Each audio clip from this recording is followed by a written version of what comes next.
Hello mga ka-DIY, kumusta kayong lahat? At nandito po naman tayo sa ating poetic DIY tutorial. Ngayon pag-uusapan natin ang tungkol sa injection pump. Paano natin tinitrouble ito. Actual nating troubleshooting sa ating sasakyan, paano natin tinitroubleshoot yung sira, paano nalaman natin kung bakit ito ang may diferensya. Ang nangyari nito mga ka-DIY, habang tayo ay nagtatakbo sa ating jeep na PUG C240 po yung makina nito, Isuzu C240. Bigla naman itong namamatay sa daan.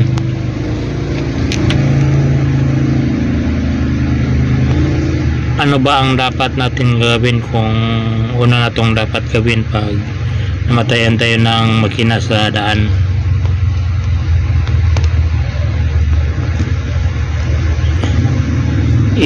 ano natin sa gilid ng kalsada para tingnan kung anong problema. Saglit lang, baka maayos na sandali lang panahon. Ngayon pag kamatay ng makina natin, ting PUG, itinabi natin, itinulak natin pa tabi sa daan pa magkakos tayo ng traffic. Ngayon, ano ba ang una natin gawin para ma-troubleshoot natin ang problema ng sasakyan?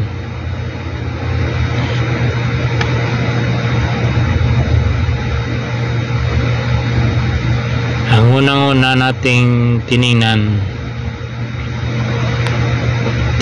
natin yung ating fuel, krudo. Kung baka naubusan tayo ng fuel. Nagtaka ako bakit namatay ito. Hindi bago pa man ako karga ng krudo. So ang una natin gawin,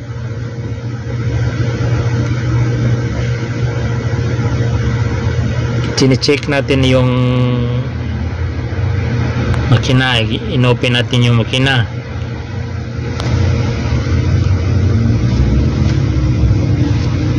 Ating alalahanin kung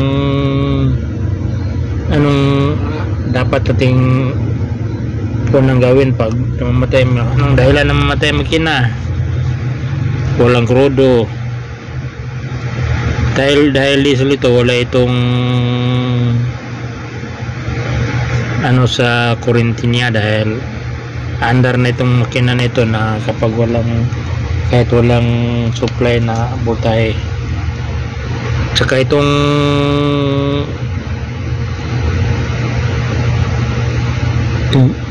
injection pump na ito ay hindi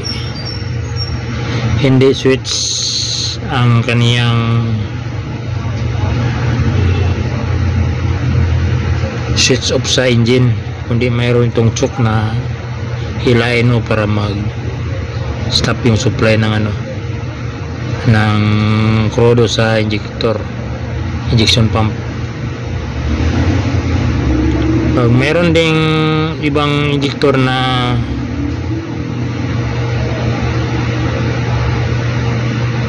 katulad ng C1, Gemini, mayroon itong supply na 12 volts sa kaniyang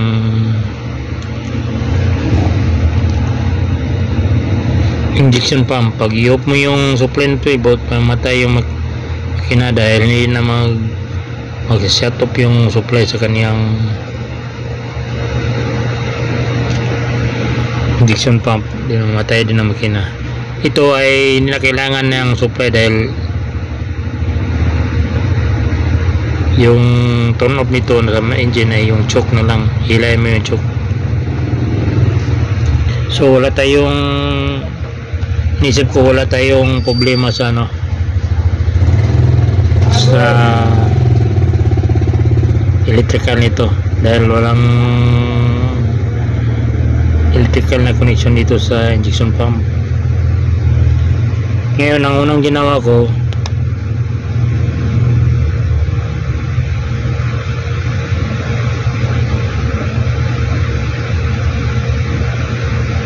dahil alam ko na hindi po talaga ito andar sa daan dahil mahirap mag-trouble sa daan, wala din akong gamit, tinawin ko ito patungo sa aming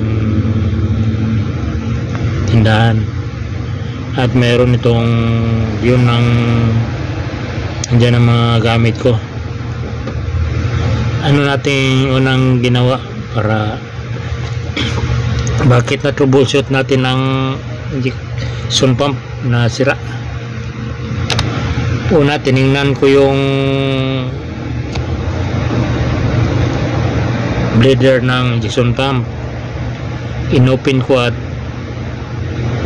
yung pump sa injector niya binumba ko at talagang mayroon yung krodo, puno ng krodo yung injection pump. Pag inipump ko, umabot sa kanyang level sa kanyang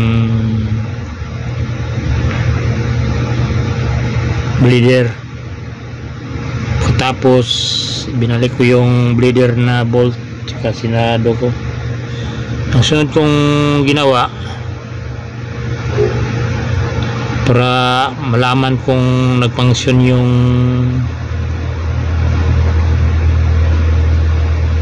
injection pump, doon ako nag-abang sa fuel lines patungo sa mayroon itong linya sa krodo, 4 na linya patungo sa kanyang injector. Bago sa injector, pinastart ko yung sakyan na pinaredondo ko. Pag redondo ko, inopen ko yung linya ng kahit saan sa 1, 2, 3, 4 ba yung anong i-open mo. Pag okay yung injector, mayroon talagang lalabas na krodo sa kaniyang linya, fuel lines niya. Mayroon itong sumisirit-sirit na krodo pag inopen mo. Lahat ay tinistingan ko sa 1 hanggang 4 na linya ng injector na supply. Wala talagang krodo na lumalabas kahit iredondo mo ng redondo. So dyan na-confirm ko na talagang ang problema po yun ang injection pump. Dahil pag okay yung injection pump, talagang magbomba siya na rodo sa linya patungo sa kanyang injector para mag-supply sa piston. Ngayon na confirm ko na wala na din ang supply ng krodo sa kanyang linya patungo sa injector. So na-confirm ko na talagang injection pump ang problema nito. Ngayon napilitan akong tanggalin ito sa makina kahit mahirap. talagang mahirap. Marami itong tatanggalin to, pati yung cover sa timing sarap, tanggalin mo yun, at saka yung mga linya nito lahat, sa kanyang filter, fuel nya.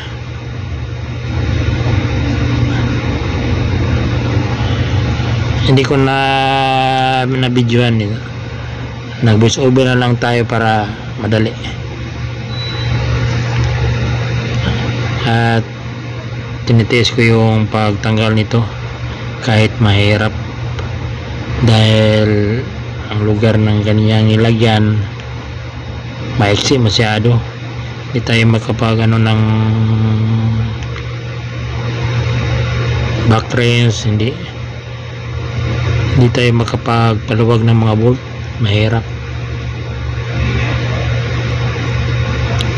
Pagtanggal ko na ito, nilagay ko sa lamesa, troubleshoot ko bakit hindi na ito mag supply ng crudo.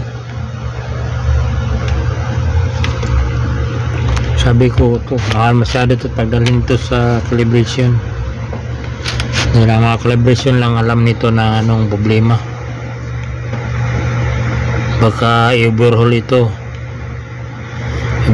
tingnan sa ilalim, baka mayroong mga linyang hindi nagpapump. Ito hindi nagpapump.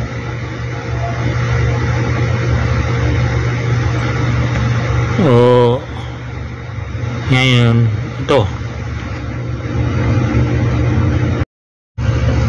sinubukan nating i-DIY yung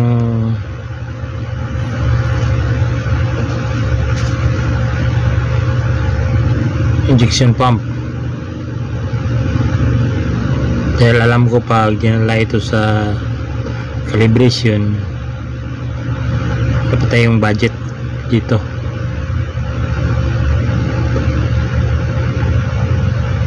Tinatry natin i-troubleshoot yung injection pump.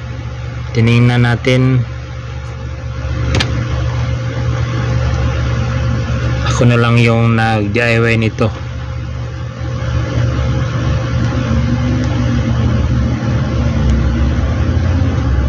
At saka kailangan lang talaga nito na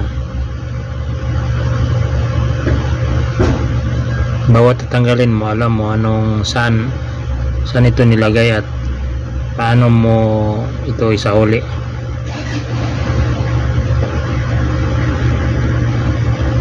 Kailangan marunong ka lang sa mga rules sa dismantling, dismantle or assemble. Ang rules sa pag dismantle and assemble,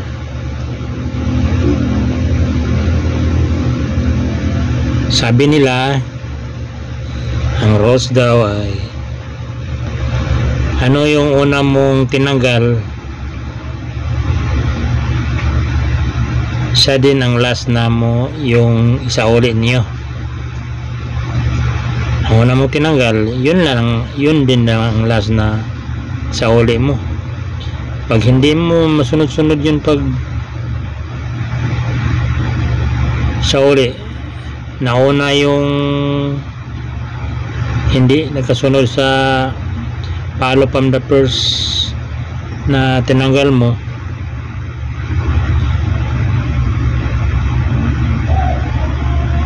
ang una mong isauli, yung una mong tinanggal, mahirapan kayo, hindi pa napasara yung ibang mga parts ng ng injection pump.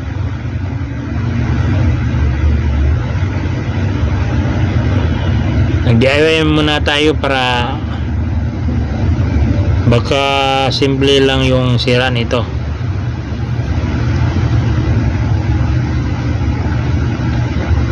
Tinanggal muna natin yung yung pump niya para makita yung sa ilalim anong laman. Di pa tayo first time pa natin na dismantle ng injection pump.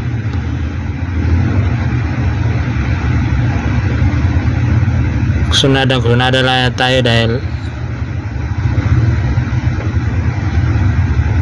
atin naman itong injection pump. Anong mangyari sa atin naman yun. At saka hindi man tayo basta-basta na mag dismantle pag hindi natin malaman paano pagbalik.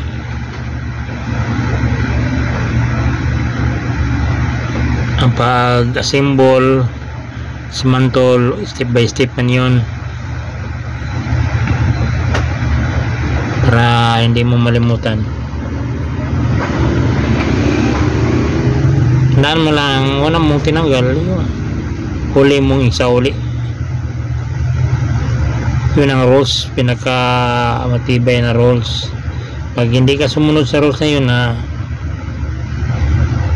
yung una mong tinanggal una mong ihuli, paano mo isauli yun pag hindi pa nasauli yung panghuli, panggitna? Paano masahuli yung una mong tinanggal? Mas mabuti ngayon mayroon na tayong kamera. Pag mayroon tayong makalimutan, saan ba ito banda nilagay, pwede natin yung tingnan mo lang natin sa ating record sa camera.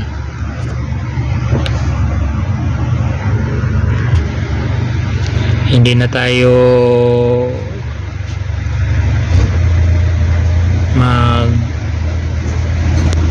tawag nito magulan.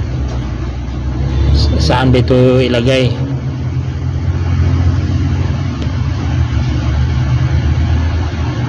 Ito hindi na ko na itong mga symbol, dismantle, dahil narasan ko din to sa electronics noon. Nakadaan po ko noon ng mga Betamax, BHS. Ang dami ng mechanical sa Betamax sa BHS. Yung umpisa yung Betamax, ilagay mo yung tape dun sa tawag nito, bunganga ng bitas, parang susuyupin dun sa loob ang machine ng pasok doon sa loob. Itulak mo lang, susuyupin mo yan. Mayroon dito mga mechanical sa Betamax, mga gear. Mayroon pa ding mga sensor.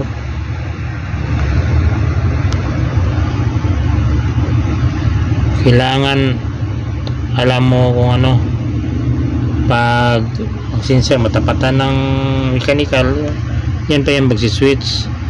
Talagang mahirap yung talaga mga mechanical sa electronics. Di lang makina mechanical, mayroon pang sensor dapat mong bantayan. Yung belt, yung gear,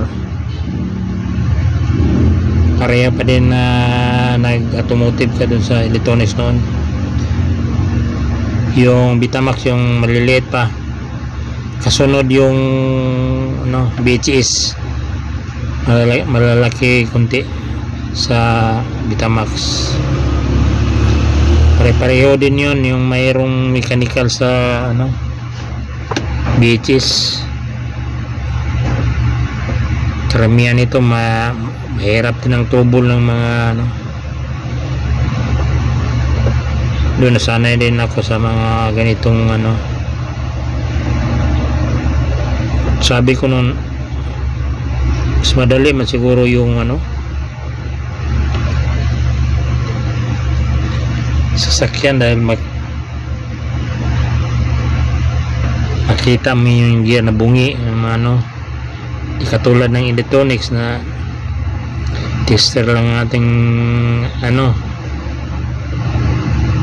hindi makita natin yung parts na may sira sa ilalim.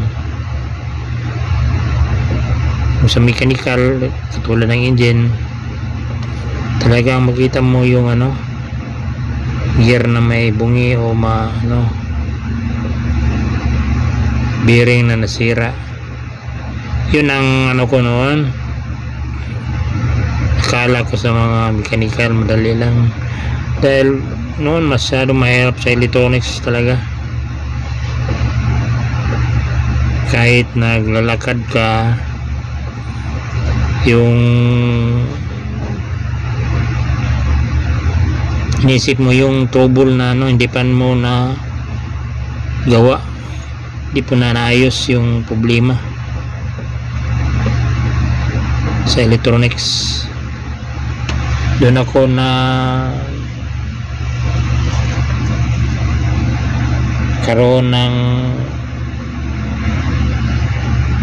pasensya. Pag hindi ka pasensyado sa electronics, talagang tulad namin noon, marami kaming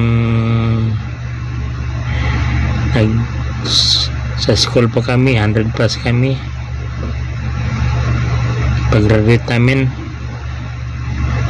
ilan na yung nagpatuloy sa kanya, sa aming studian, nagkaroon ng shop, at talagang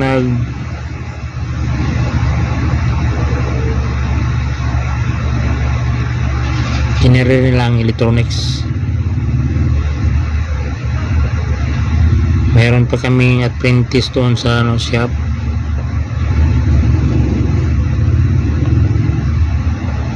Dahil mahirap talaga ang electronics.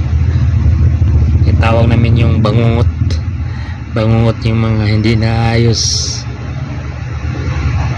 na appliances or mga TV ba yun, yun. Meron application namin nag-convert sa electrical sa electrical wiring sa sakyanan.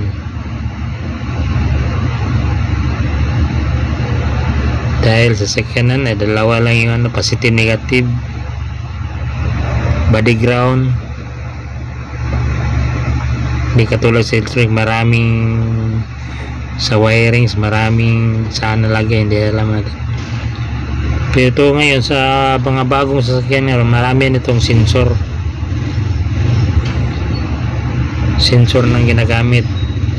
Meron nitong scanner. Pero kapag electronics, hindi ka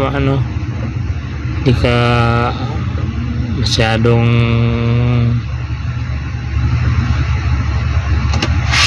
tawag nito, bangungutin, dahil meron ka ng background sa electronics. Tsaka malaga pag meron kang background sa electronic experience, dahil sa troubleshooting matyaga pa talaga ang mga electronic technician.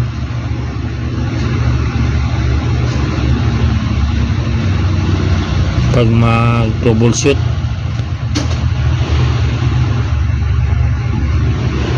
ito lang nakuha na natin yung pump. Nakita na natin yung sa ilalim ng shop, camshaft nito. Tingnan natin bakit hindi na ito magbomba na yung sinasabi ko ay mga background ko lang yun, pinalabas ko lang nakakaraan ko sa electronics. Maraming mga bangungot sa buhay na hindi kalimutan, dahil noon iba noon sa electronics kaysa ngayon. Marami ng gaeta ngayon, mayroon ng internet, mayroon ng YouTube, madali mo yung i-search yung parts, anong gamit, anong function, ilang bolt ang butay.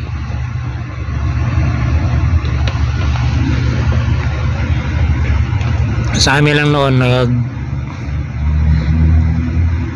kung nagsishop ako, talagang hindi ko magkaroon ka ng ECG para at ang mga IC mayroon kang guide sa mga pin, out nya, in, anong function nya, anong replacement. dahil wala pang internet noon, wala pang usong cellphone. Nabutan yung cellphone 5110 nandun nakita ko yung mga ibang mga technician ng cellphone. Bakit marunong sila ito? Tayo ang kitang electronics, alam natin yung mga parts ng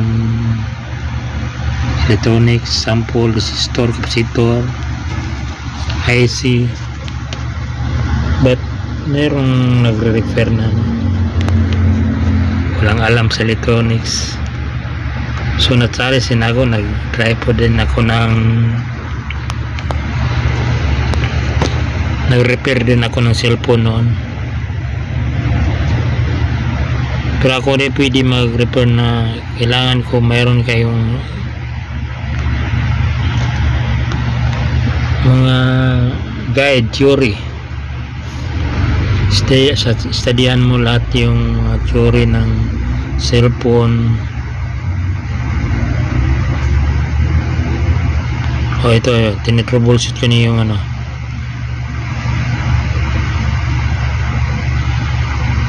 yung injection pump. Bakit anong problema nito, bakit hindi mapapump? Straight tooling na lang tayo palabas sa ating mga nakaraan. And then study ako sa cellphone na nag cellphone technician din ako, kasama mayroon din akong shop din, nag cellphone technician din ako dahil usong-uso na yung cellphone 5110, 3210, 8210. Ang color noon yung first na color yung 7650 ng Nokia at sa mga Motorola ang mga cellphone noon. Hindi pa yun sikat yung Samsung, Motorola, Ericsson. Yung Ericsson, yung Sony man yun, tsaka yung Nokia yun ang pinakasikat sa cellphone. Tsaka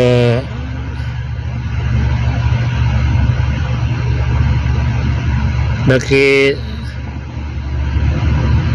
mayroon mo kayong nakita na mayroon akong hot air? Ito pinapakita ko yung hot air,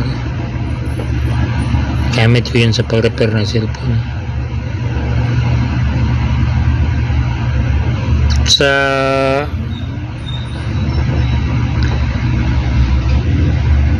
sa tawag nito sa Tagalog,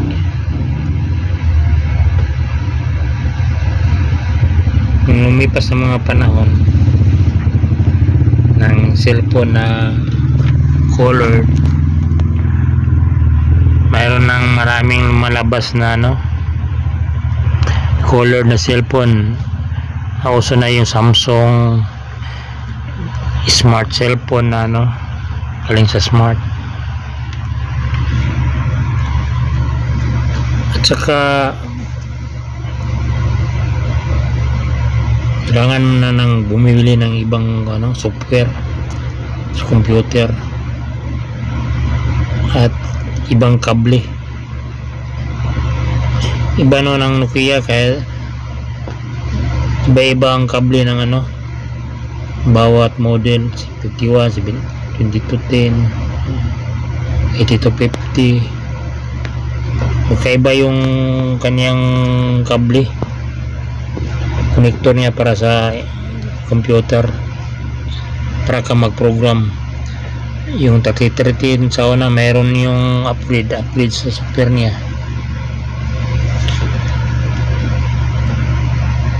I-upgrade mo yung 3013, palit kayo ng backlight, abutan pa ba yung ano 33 na ibang color, mayroong green, ano ang ipalagay ng ano customer, green, mayroong red, maraming gawain sa ano mga 33 Nokia. Tsaka yung 5110 na ano mayroong antenna, mayroong tawag ito sungay, mayroon din nag-game na casing na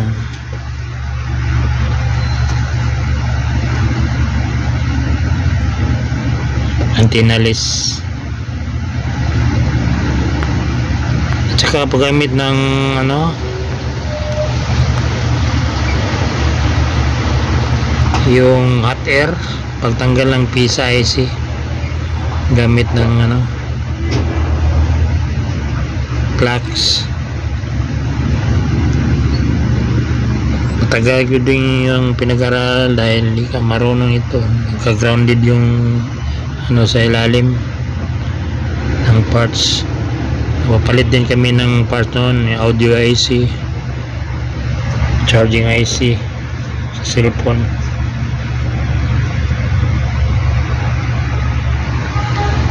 Yun ang storytelling natin sa nakaraan nating mga bangungot sa electronics. Ito ngayon na padpadan na natin tayo sa ano sa automotive, dahil sa ating experience sa electronics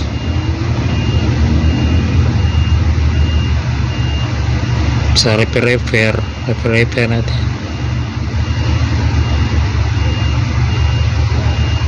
Nadala naman natin yun to sa automotive at iba pang ano sa electrical na sa akin walang ano ito walang masyado magungot sa electrical, dalawa lang linya ng electrical.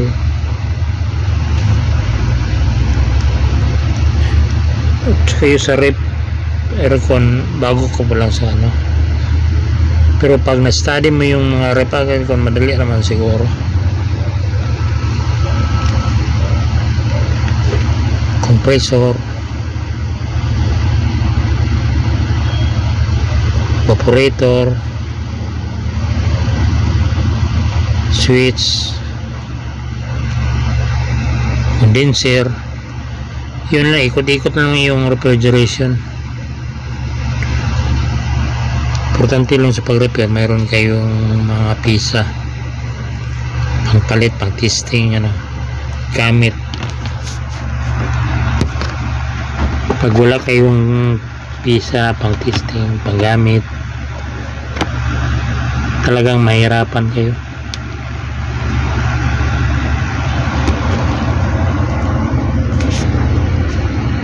O ito mga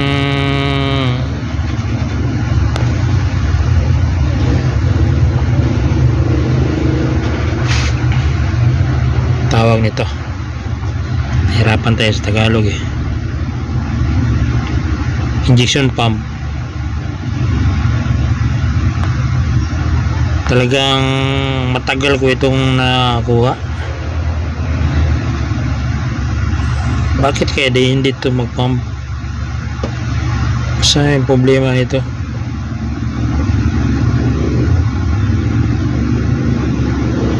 Ikutin ko yung gear sa harap,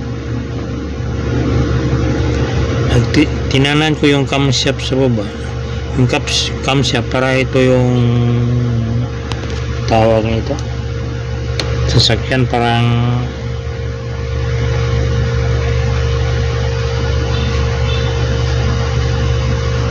nagpupos ng krodo sa ano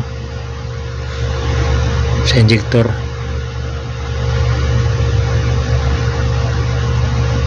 Nag-up and down ito ang kanyang connecting rod nya patungo sa hanger, tawag ito hanger, planger pabumba ito sa ano sa injector ng krodo.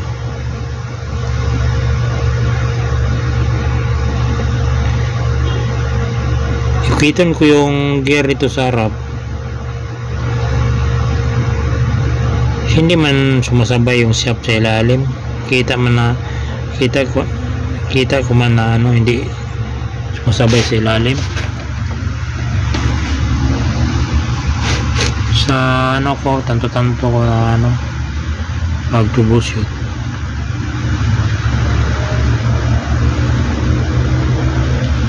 Ito ramang gear ang umiikot at yung shaft sa ilalim hindi man umiikot. So therefore hindi yun yung mag-pump ng rodo dahil hindi man mag up and down yung plunger sa yung spring.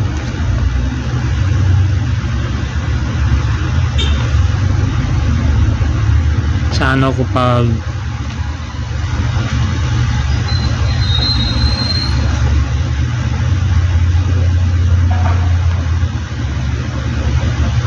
ang ginawa ko, tinawag ko sa sa calibration magkanong bayad. Magsusurrender na ako ito, hindi ko kayang problema nito. Sinasabihan ko yung hindi mag-ikot yung sabi niya baka bali yung camshaft sa ilalim. Bakit hindi ikot at ikutin mo yung gear, hindi man ikot yung camshaft. Tanong ako na magkano yung camshaft. Baka abot yun ng mga 1.5 yung camshaft sa injector plus labor 800. Gagastos ako ng mga 2,300.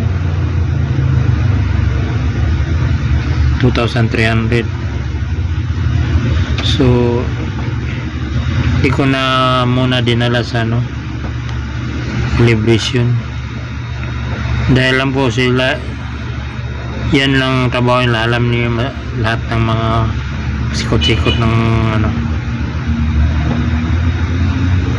injection pump.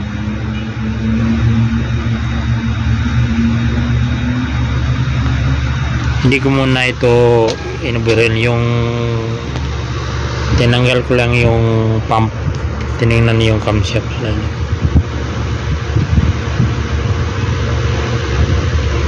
So ikot-ikot ko sa sa gear.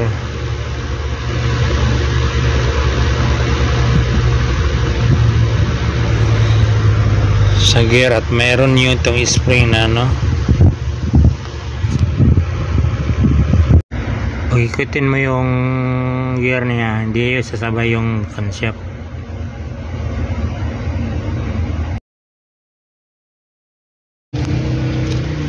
Sa tinagal-tagal kong ka-troubleshoot nito, hindi ko napansin na sa kanyang gear na connection sa spring para hindi ito, ang ibang injection pump ay may direct na bolt, wala na itong extension na ganito. Tingnan mo sila mo, meron itong na putol na dahil may bolt pa nito connection sa shaft sa ilalim. Dahil naputol na itong sa ilalim, hindi na bago ito mag connect sa camshaft, dadaan mo na ito sa itong extension na kaniyang with spring. Pag ikutin mo itong gear ito, hindi naikot yung shaft dahil yung tingnan mo may na putol ng linya na.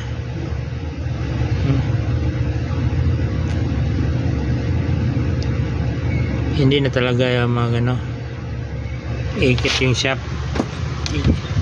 Yan pala ang dahilan na hindi na magbumba yung ilang araw ko na itong iniisip. Malapit ko na itong dalayan sa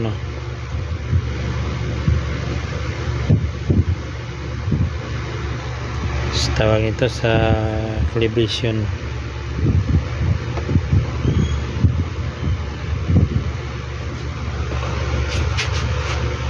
Kita nyo may kanal yun ang ano, may naputol.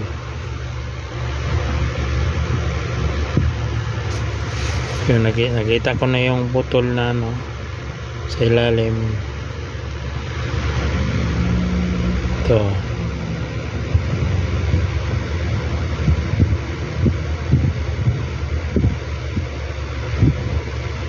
May decision na ako ano, ispatan ko na lang ito, i-welding ko na lang para pag ikot sa gear mag-connection na ito sa camshaft nya. Meron itong bolt sa ilalim, talagang hindi may tanggal yung bolt dito dahil wala tayong mapaghawakan ano.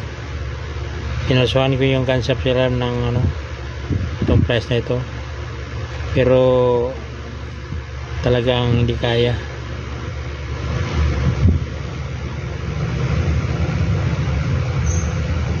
Ang ano lang natin ito, align na lang natin sa ano, align sa kaniyang bitak para ispatan na lang natin, weldingan na lang natin ito para maikot na yung camshaft.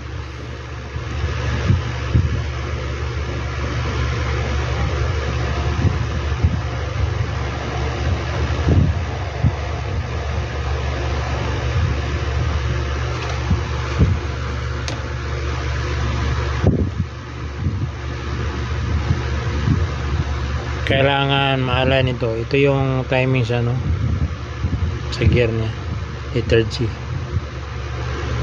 Ito, letter G.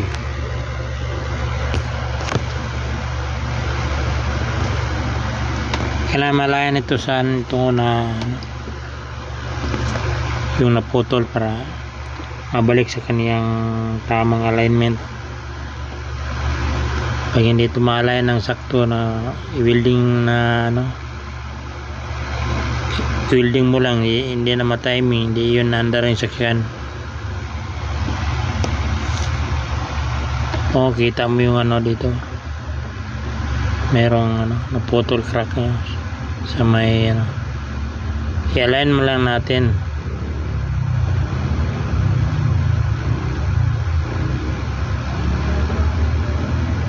para ma-welding natin ng ano, sakto.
Balik na natin yung tinanggal sa likuran niya dahil nakita na natin yung problema, merong naputol sa, ano, sa ilalim ng kaniyang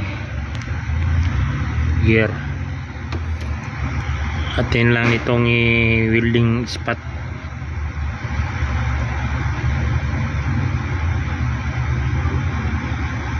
Balik natin yung tinanggal na cover.